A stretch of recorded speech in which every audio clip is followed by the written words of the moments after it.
Welcome to the Investing with Purpose podcast, where we discuss investing for generational wealth creation and how that intersects with the purpose of your life. We're going to give actionable steps to investing from our experience buying hundreds of millions of dollars in real estate, and also hearing from other amazing entrepreneurs that use the fruits of their business to give back and make an impact. Let's get to it.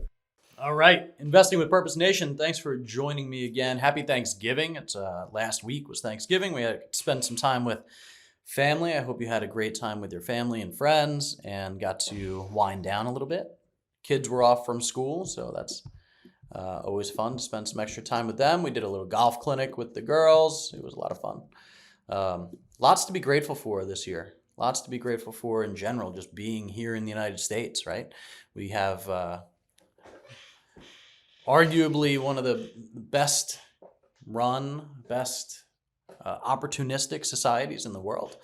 And we're just grateful to have been born here for such a time as this. Grateful for the business, grateful for my family, grateful for so much this year. And as we're winding down the year, there's two schools of thought on this, right? There's stay in fifth gear and run hard to the finish line.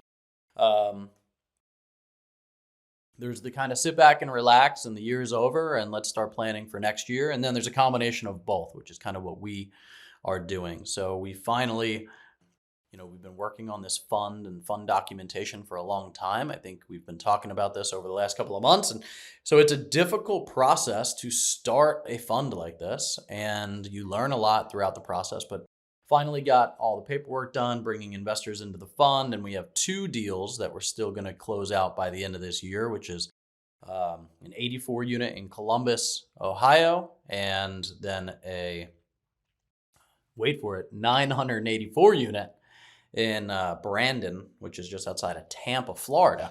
And that's a super exciting deal because it's a $257 million project. So by far the largest one that we'll be participating in, and there are more of those on the horizon. I have another big closing coming up next quarter of next year. So two things that we're going to be doing. First, grateful for these sponsors that are bringing us this type of deal flow in this market. It's a difficult market to find deals in. Our relationships keep the pipeline full, and we're grateful for those folks that allow us to partner with them, trust us in deploying capital and bringing our investors into these deals. And so we're super grateful, super excited about that.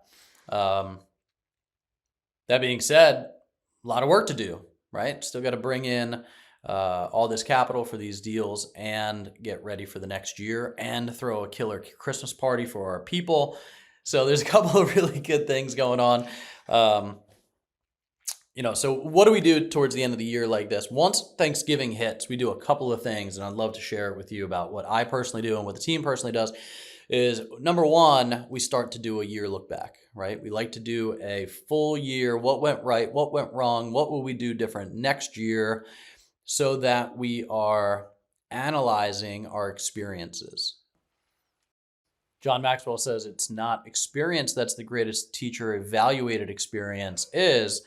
And if you don't take the time to evaluate an experience, a lot of that wisdom is lost. So I encourage you guys, even when you're going through a pain point in life or going through something that happened that was really positive, to take the 10 minutes, sit back, relax, look back at it and say, what went right? What went wrong? What will we do different next time? What did I learn from this? What are the key takeaways from this? And write those things down. We're starting to create some Evernotes and things like that, where we're just writing down the biggest takeaways.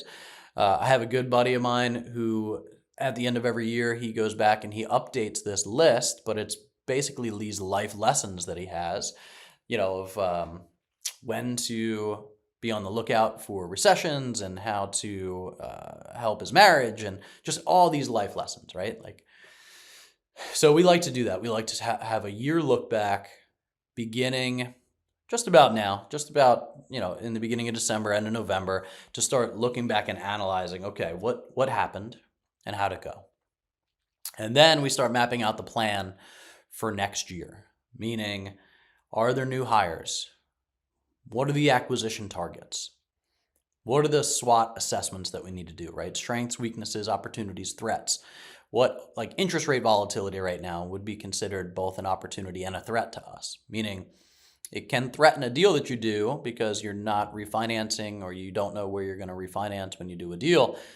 It also creates an opportunity because other people that got into deals 2 years ago that now can't refinance out are either going to need to recapitalize that deal, meaning we can come in and recapitalize that deal as partners, or they're going to have to sell it.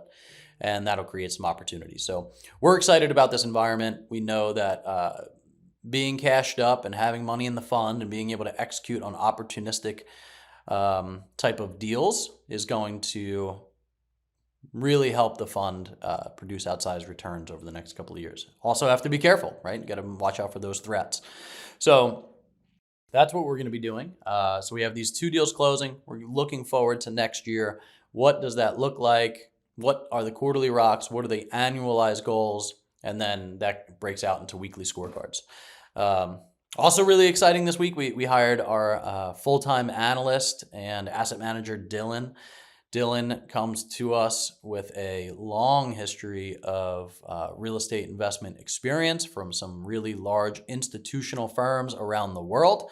And we're excited to have him on the team and what he's going to be able to produce in terms of helping us underwrite appropriately, swiftly, see deals, see opportunities, and be able to execute on the top deals in the market. We have more deals than we can execute on, so we need to cherry pick those best deals to make sure that we're doing the best that we can for the fund. So that's what we're doing. It's executing these 2 deals. It's looking back over the past year, and then it's looking forward as to what we're going to be doing in the next 12 months.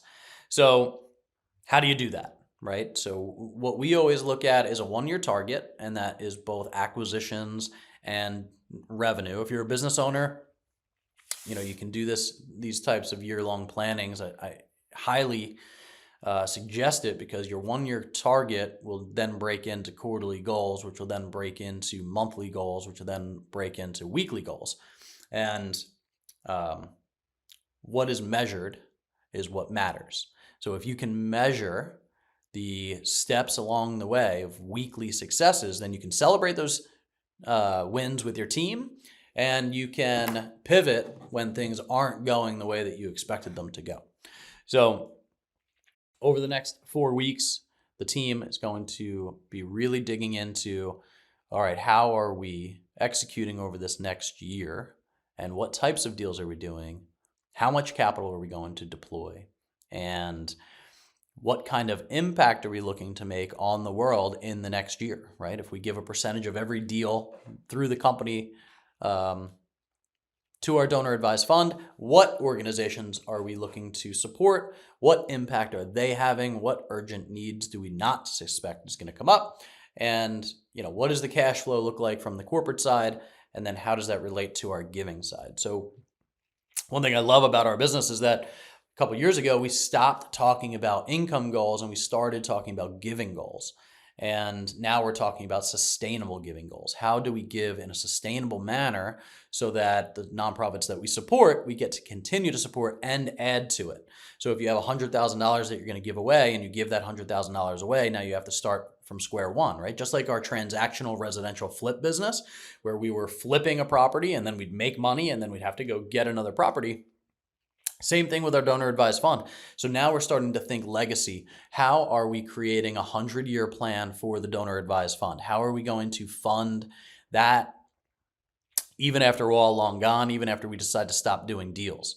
So we don't expect that to happen for a very long time, but we do want to start getting in the planning phases of that.